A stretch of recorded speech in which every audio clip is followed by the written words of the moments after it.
and went right to Boonen. So we completed 1 out of 4 here. So it's Eito Yasutoko, Takeshi Yasutoko, and Towa Kawasaki getting it third as we get set to go back up to the top. So Boonen had a score of 55.33. He drops in on his second run. They get 4 runs in all. Warpod landed the 540 in his first run. I know it's a trick he wants to hit. There's the big stale Japan.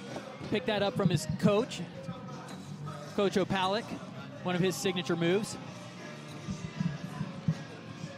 There's the 540, clean, no problem. Now carving the ramp the other way with the alley-oop top horn. So that's one of the things you'd expect to see from one of the street skaters. Is very good on the coping. Now Warpod really driving that point home and then missing on the alley-oop fishbrain attempt. But right at the buzzer, so it shouldn't hurt him too much. Nice, solid run from Warpod. Just received word that Eito Yasutoko recorded an 88 on his first run. Right, so that, as it should be, you would expect that he would have the highest score after the first round. But what that tells you is that probably going to have to be in the 90s to win this thing. CJ Wellsmore with a 50.67.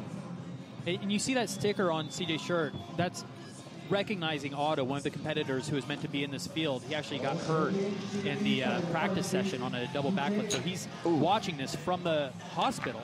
Is he really? So all the skaters are thinking about him. We're all thinking about him, pulling for a quick and speedy recovery. And we know he wishes he could be out here. And we wish he could be out here. Absolutely. CJ Wellsmore with a 50.67. He should get a better score than that because he's staying on his feet in the pipe. And, of course, gold on street. Gold medalist on street. So this is all gravy here on the half pipe. In fact, CJ didn't even show up until about 5 minutes until go time before this contest. So he was out still celebrating his victory on street. And the celebration will continue tonight. Absolutely. Okay, here we are in the middle pack of heat number 2. And Leo Riot is getting ready to drop in. He has a 50.33. Sometimes you see the skaters drop in between runs just to take a turn. It's not their run. They're just taking a crack at it. The Yasutoko brothers will constantly do that. Well, it's a long time to wait. You've got 9 other riders in between your next run, so you want to keep your legs fresh. When you have to, wait 7 minutes, 6 minutes, the first time you drop in, you want your legs to be fresh. And here is Leo Riot from USA. He will drop in on his second run. Yeah, we talked about the ramp that he built for himself. There's a flat spin 540. He says on his ramp he can do double backflips about 50% of the time. He wasn't too sure if he was going to go for it in this ramp because the transitions are different than what he's used to. They are tighter, as I mentioned. And they get a good amount of time on the ramp to practice. They don't get an extraordinary amount of time. Well, most of these guys have been here for at least a few days, and they've had pretty good access to the ramp. So credit to the organizers for giving them plenty of time to get used to this ramp. That's right. It's a very busy ramp because you got so many disciplines, bikes and skateboards, inline skates, all on it. So they share practice time, they share competition time, and it's a great format. So Riot finishes his run. He had a 50.33 his first time, and now he got a 49.33. So the judges are doing it accordingly, and we get ready now for Hirano from Japan, and he has a 74.33. Yeah, they call him Tomo, one of 2 15-year-old guys, both from Japan. They're our youngest riders. Tomo actually is a little older. He'll turn 16 this year. Big method, big airs, fly fish. Not a trick you see too often anymore. His version of a Viking flip right into the double flat spin. You'll see Takeshi do a version of that double flat spin where he throws in one more 180 at the end, comes out of it forward. And it's important, Arlo, too, in 30 seconds, you can't waste a wall. You got to do a trick off every wall. That's right, and that's kind of the nice thing about this format is there's not too much room for filler with only 30 seconds. Just throw your best stuff, get it done, and get it scored. So Tomo Hirano goes, and that was a pretty good run. That's going to be better, I would assume, than a 74.33. He had some big tricks in that run. It was pretty consistent. A lot of height, too. Yeah, watch this. This is a double flat spin where he's going to come back in fakie.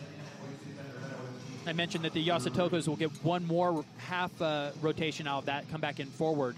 But I tell you what, Tomo, I think, is seated a little low in this round. He's actually probably going to score higher than where he's placed right now. placed in the running order, I should say. Right. Wake Shetman from USA, 17 years old. He's in the pipe now, and he slides out.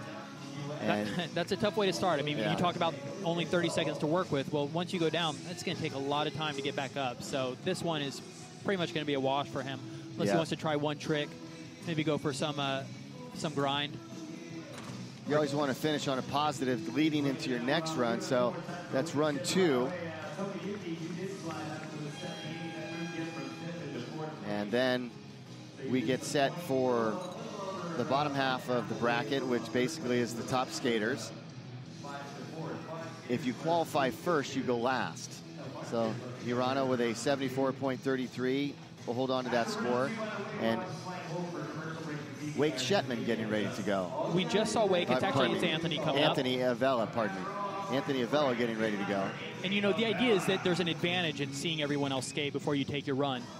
Big tweak back method from Anthony right into the rocket.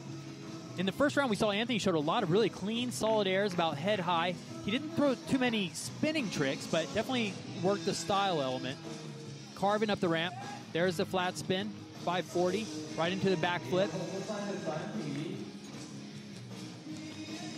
Couple of, you'd say wasted walls right there, really. Backside Royale, right into the 270 backside Royale. So a solid run, but certainly not very spectacular. Anthony Avella wrapping up his second run. And again, Otto, they're thinking about him. Those are kind of cool stickers that they got done so fast and put on their shirts. Yeah, it's a nice tribute to Otto, a nice way to show that we're all thinking about him. So now we're getting ready for the bottom half of the pack as we talked to you about, and it's Towa Kawasaki from Japan. And then we have Nikolaj and then Takeshi and Eito, who leads it with 88. So we saw Tomo, our other 15-year-old skater from Japan, and Towa is actually the youngest. He is a younger 15-year-old. There's a fly fish, and I think both these guys did fly fishes in their runs. So here comes a 540, grabbing safety, setting up. Reminds me of a young Yasutoko. And for good reason. I mean, these guys, he is learning directly from the Yasutokos at their park, Good Skates Japan in Osaka. Ending with a rocket flat spin, which rotated really slow. That was cool. You think that would be a better run than a 79.67? I couldn't say. Yeah. I think it's going to be around the same ballpark. So Kawasaki getting some good event experience right now and showing everything that he can do. So there was the forward inverted 900, which rotates kind of strange because he gets completely inverted, so you don't see all of the rotations, but we still call it a 900. Nikolaj Najdenov getting ready to go, and he has a 75.67. The wind picking up here a little bit during the competition, which can affect these skaters a little bit, can push you around, especially when you get 8 feet out of the ramp. Nice flat spin, carving back the other way, inverted 540, right into the twisting corkscrew 900. That's a great combination. Nikolaj is the only one we've seen attacking the channel. He did that in the first run. And he is the odds-on favorite to make the podium along with the Yasutokos. Certainly after his first run, and this run's looking really solid as well. He told me before this contest, he said, I'm finally starting to figure this ramp out. I'm feeling comfortable on it. He said, I'm actually to the point where I feel like I'm holding back. Yeah. Like I could get more out of it. So we'll see as we go through this contest if he doesn't start pushing for higher airs. That was a great run for him. Really Very solid good run. Boy, he used the entire ramp, got good height on his tricks, mixed it up. So we'll have to see what score he gets on that. He had a 75.67 prior to that run. So now we get into the Yasutoko brothers, Takeshi. And look, bring out signs for these young guys, and obviously they have a huge following in the sport of inline skating. Takeshi Yasutoko with an 85.67, currently in second place. Look at this air, huge rocket. Oh my goodness, and laying it out on what would normally be a Viking flip, but no grab on that. Just traveling huge panels. There's the double flat spin that comes out forward with that 180 at the end. And then here's where he can separate himself. 360 into the frontside Royale, switching into an alley-oop topside. And then look at this, zero spin into the misfit. So if he sticks this, if he can hold it for 30 seconds, that's going to be the top run. Great run. for Takeshi Yasutoko. I feel very confident saying that that's going to be a top run because not only did he go higher than anyone, but what he did on the coping there, he was taking a lot of chances. There's a lot of risk, and the judges know that, and they appreciate it, and they're going to reward it. So here he is. He never gets the grab, just completely laid out, but it looks so dramatic. I mean, you can't fault him for it. And here he does. He gets the Liu Kang grab on the double flat spin. But where he really separated himself, in addition to all that, was on the grinds. And he got a 90. There you go. So, Arlo, you were dead on that. That was a really good run. And I was going to ask you, does he have a double back up his sleeve? And we'll see if he has that, if he even needs to do it. And Eito Yasutoko, who did do a very successful double backflip, he led all scores coming into this. But now his brother is taking over. And you know, Eito's going to respond to this. I mean, he is the reigning champion coming into this event, and these guys compete everywhere they go. They're always competing against each other. So he knows how to step it up. He's just seen a great run from his younger brother. There's a double backflip 180 at the end coming out of it. Perfect execution. Right into a double back. So you asked for the double backs, and Eito is delivering. But I have to tell you that after each of those double backs, he lost a couple of walls. So even with those big tricks, I'm not sure that that's going to be enough to overtake Takeshi. So Takeshi currently has a 90 on his second run. And not only did he lose a couple of walls after those big tricks, but we never saw him hit the coping. Yeah, that's right. And his brother hit the coping quite a bit. So Takeshi Yasutoko leads all scorers with 90, waiting for Eito's score. He had an 88, and Nikolaj is currently in third position. You see the people that have come to watch the inline vert final here at the Kia World Extreme Games right now. Takeshi with a 90, and Eito with an 88, and Towa Kawasaki moves into third with a 79.67. That's the way it's shaping up. 2 more runs to go here at the Kia World Extreme Games. We'll have more for you right after this. Stay with us.